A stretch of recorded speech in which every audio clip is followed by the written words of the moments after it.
Jawaban Jokowi atas tuntutan lockdown sangat membahana. Begini penjelasannya oleh Manuel Mawengkang dari siwut.com. Jokowi tidak menolak maupun melawan bisikan-bisikan kadal gurun yang ada di dalam pemerintahan daerah yang menuntut lockdown seluruh Indonesia. Junjungan para kadrun, yakni Anies Baswedan pun sebelumnya sudah meminta-minta dan meneror Jokowi dengan cara mewacanakan lockdown. Jokowi pun diam dan tidak berbicara banyak. Jokowi tetap bekerja sesuai protap dan undang-undang yang sudah diberlakukan. Imbauan kepada publik adalah tetap di rumah, baik itu bekerja, belajar, maupun beribadah. Tapi terus-menerus pembisik itu mulai berteriak-teriak di dekat telinga Pak Jokowi. Kuping tebal tidak selamanya negatif. Kuping tebal Jokowi justru sangat positif. Mempertontonkan sebuah kekuatan dan ketabahan seorang pemimpin, Jokowi tetap tenang meski sekelilingnya sangat berisik. Bukan terlambat namun teliti. Jokowi tidak mau gegabah, mau seksama. Dengan keseksamaan beliau melihat situasi dan kondisi Indonesia, dia baru melangkah. Memang negara ini adalah negara dengan kompleksitas yang sangat tinggi. Mengurus Indonesia tidak seperti mengurus Jakarta saja misalnya. Atau membuat kebijakan di Indonesia tidak semudah membuat kebijakan di Jawa Tengah dengan orang-orang dan warganya yang menerima dan percaya alias menerima dengan pemimpinnya. Banyak hal yang perlu dipertimbangkan. Karakter setiap orang itu berbeda-beda di Indonesia. Sukunya banyak.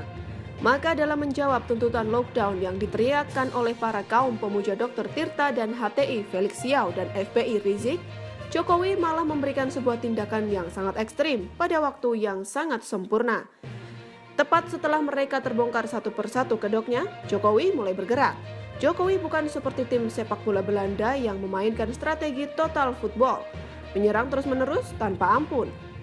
Jokowi tidak seperti Portugal yang mengandalkan one-man show dari orang-orang yang dianggap jagoan di negara itu.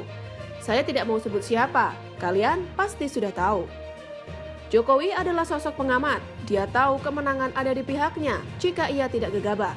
Ia menunggu blunder yang dikerjakan. Saya jadi mendadak teringat dengan kisah kura-kura yang balapan dengan kelinci.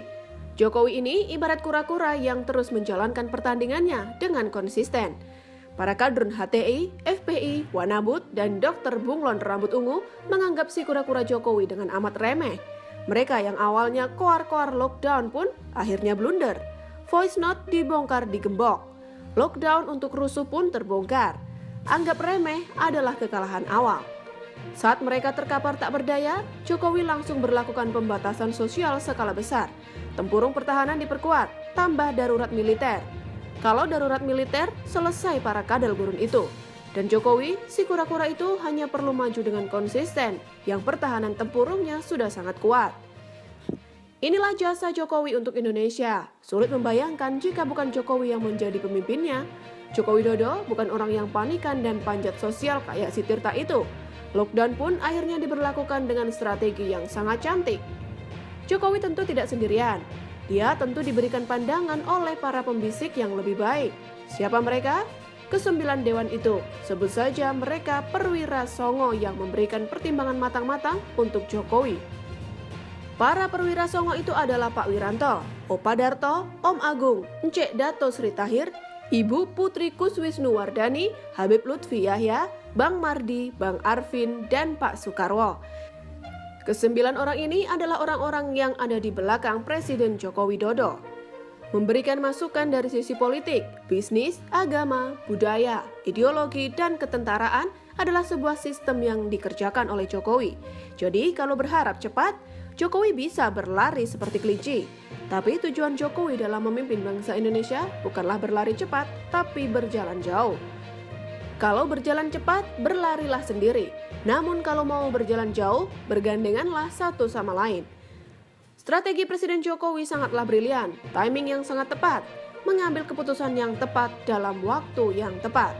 Jokowi memang sudah ditempatkan Tuhan untuk melawan COVID-19 ini di waktu yang tepat. Saya optimis dengan pembatasan sosial skala besar dan ada darurat militer, Jokowi dan Indonesia bisa memerangi COVID-19. Rapid test terus dikerjakan untuk pemetaan lokus klaster baru.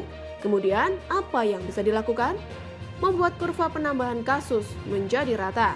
This is what called flattening the curve.